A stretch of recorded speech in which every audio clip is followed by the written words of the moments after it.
7 जनवरी 2025 पुणे। एक ऑफिस का parking lot.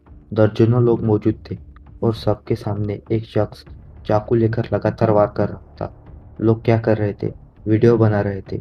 कोई बचा नहीं रहा था।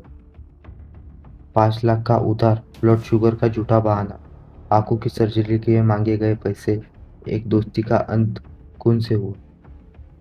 बात तब बढ़ी जब हत्यारे ने खुद अपना हथियार जमीन पर फेंक दिया।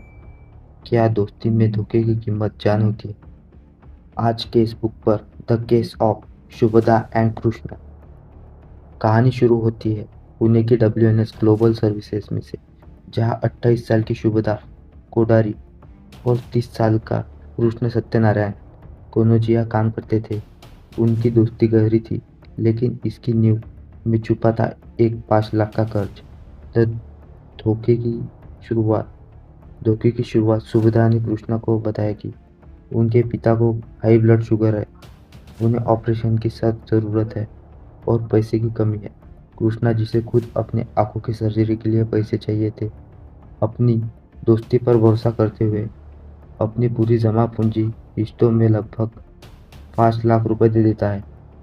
लेकिन जब कृष्णा को अपनी सर्जरी के पैसे चाहिए थे और उसने शुभदा से अपना उधार लौटाने की बात कही, तो उसे सिर्फ वादे और टाट मटोल मिली। यही कृष्णा के मन में शक पैदा कर हुआ जाता है। सत्य सामने जब सत्य सामने आता है कि जब कृष्णा सुभद्रा के पिता से मिलने जाता है, तो सच सामने आ जाता है। वह दिल दहला देने वाला था। उसके पिता का कोई बीमारी नहीं थी, कोई सर्जरी भी नहीं हुई थी। कृष्णा को एहसास हुआ कि उसके साथ एक फ्रॉड हुआ है। जब तक सुबेदा को यह पता चलता, तब तक बहुत देर हो चुकी थी। तारीख थी 7 जनवरी 2025 की शाम। करीब 6:15 बजे WNS की पार्किंग में डे शिफ्ट खत्म हो रही थी और नाइट शिफ्ट शुरू हो रही थी। यह वो भीड़भाड़ का वक्त था जिसके सामने यह सब होने वाला था। कृष्णा ने सुविधा का सामना किया। जब सुविधा ने पैसे लौटाने से साफ इनकार कर दिया, तो कृष्णा का सर टूट गया। उसने अपने साथ लाए एक बड़े चाकू यानी क्लीवर से सुबेदा पर कई वार किए।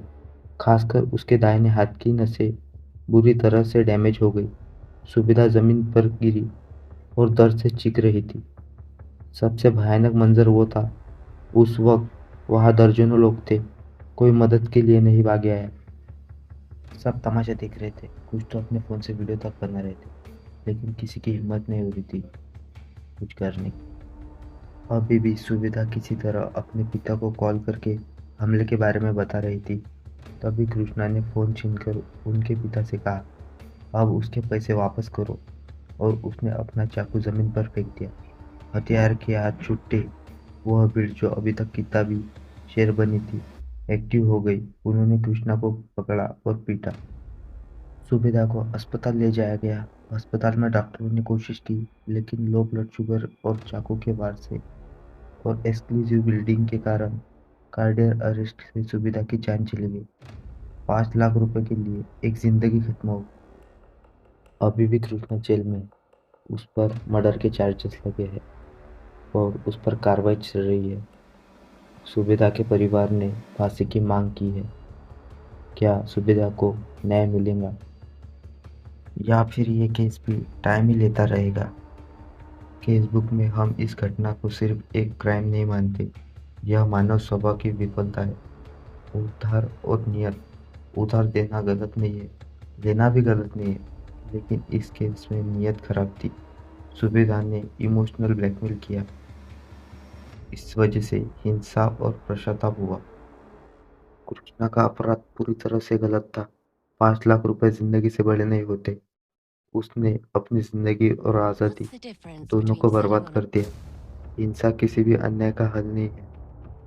भीड़ का जो रोल था, सबसे बड़ा सवाल उसी भीड़ पर है जिसने सिर्फ तमाशा देखा। अगर किसी एक ने हिम्मत करी होती, तो शायद सुविधा आज जिंदा होती। दोस्तों, यह कहानी हमें दो सबक सिखाती है। पहला, सोच समझकर उधार दे, उतना ही जिसे आप भूल सके। दूसरा, जरूरत पड़ने पर कहना सीखे, किसी भी कीमत पर हिंसा का रास्ता न अपनाए। आपकी इस केस पर क्या राय है? क्या भीड़ का चुप रहना ही सही था? नीचे कमेंट्स में ज़रूर बताएं। मैं हूँ साहिल, जल्दी लौटूंगा केस बुक कर एक और नई और अनसुनी कहानियों के साथ। तब तक के लिए सिर्फ सतर्क रहिए, सुरक्षित रहिए। जय हिंद।